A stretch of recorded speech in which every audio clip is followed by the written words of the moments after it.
Morning बच्चों, आपके पास exercise 8.10 का क्वेश्चन नंबर फर्स्ट है कि ए बी सी डी आपके पास एक चतुर्भुज है। तो आपके पास ए बी सी डी एक चतुर्भुज है।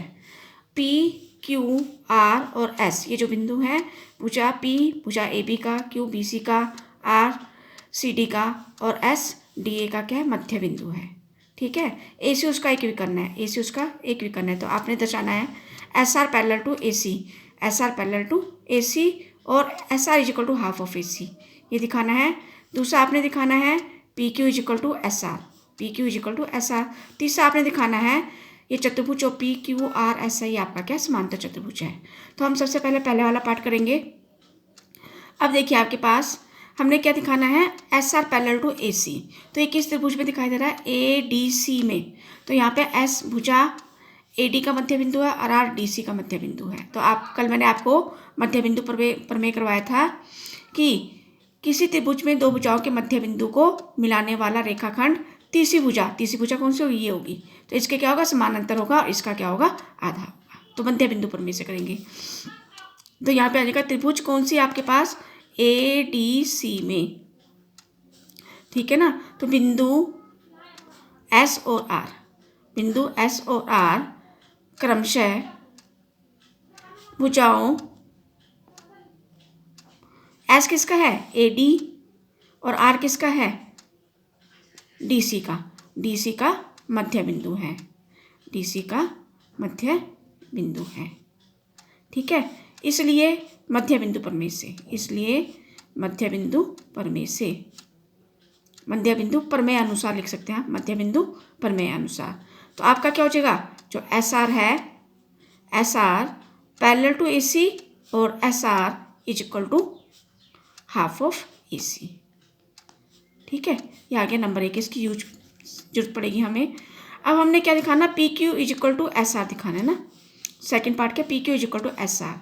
ठीक है। अब आपके पास पी क्यू, पी क्या है, भुजा ए बी का मध्य बिंदु है और क्यू क्या है, डी सी का मध्य बिंदु है। ठीक है ना। तो ये जो इसको इन दोनों बिंदुओं को मिलाने वाला रेखाखंड है, तीसरी भुजा का समानांतर और क्या होगा, इसका आधा होगा। सेकंड पार्ट के लिए करेंगे। अब हम त्रिभुज कौन सी में, ए बी सी में बिंदु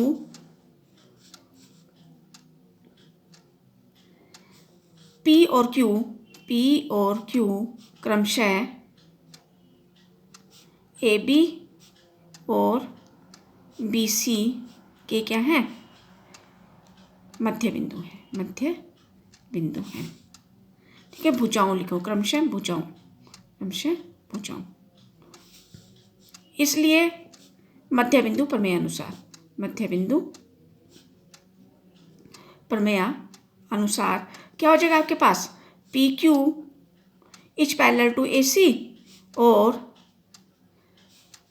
P Q is equal to half of A C. ठीक है। दूसरा आ गया।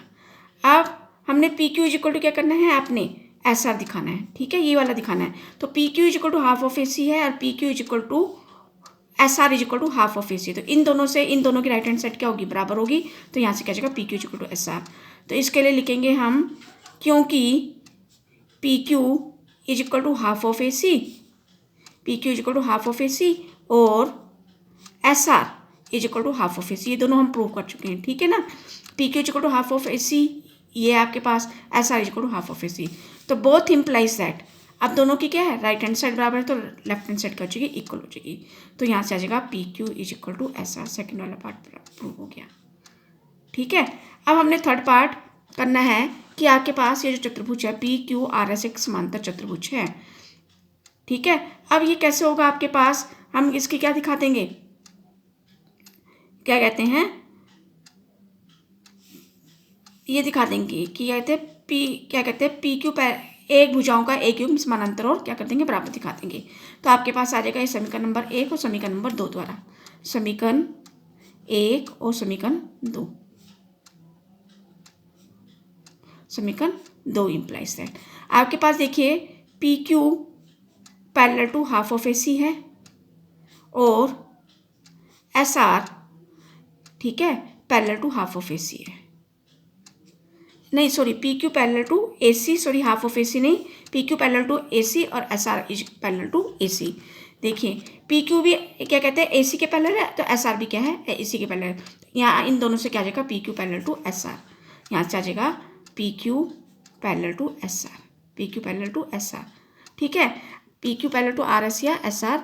तो यहाँ से क्या हो गया देखिए अभी पी क्यू पैरेलल टू क्या कहते हैं RS भी दिखा दिया हमने, और P Q equal to RS भी दिखा दिया। तो इस चतुर्भुज में भुजाओं का एक योग हमने समानांतर और बराबर दिखा दिया, तो इसलिए चतुर्भुज क्या होगा आपका समांतर चतुर्भुज होगा। तो इसलिए लिखेंगे हम, क्योंकि चतुर्भुज पी क्यू आर एस में आपने क्या दिखा दिया, P Q parallel to RS और P Q is equal to RS।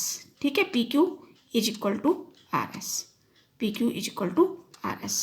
ये देखिए P Q is equal to RS हमने सेकंड वाले पार्ट में प्रूव किया था। कहाँ है सेकंड वाला पार्ट, ये P Q is equal to क्या कहते हैं आपके पास SR, ये सेकंड वाला पार्ट है, ये थर्ड है। ठीक है, P Q is equal to SR हमने सेकंड वाले पार्ट में प्रूव कर दिया था, और P Q is equal to parallel to RS हमने यहाँ प्रूव कर दिया। तो इट इम्प्लाइज दैट जो आपका चतुर्भुज PQRS है वो क्या है आपका एक समांतर चतुर्भुज है। इम्पोर्टेंट है, आपको करना है इसे। Thank you.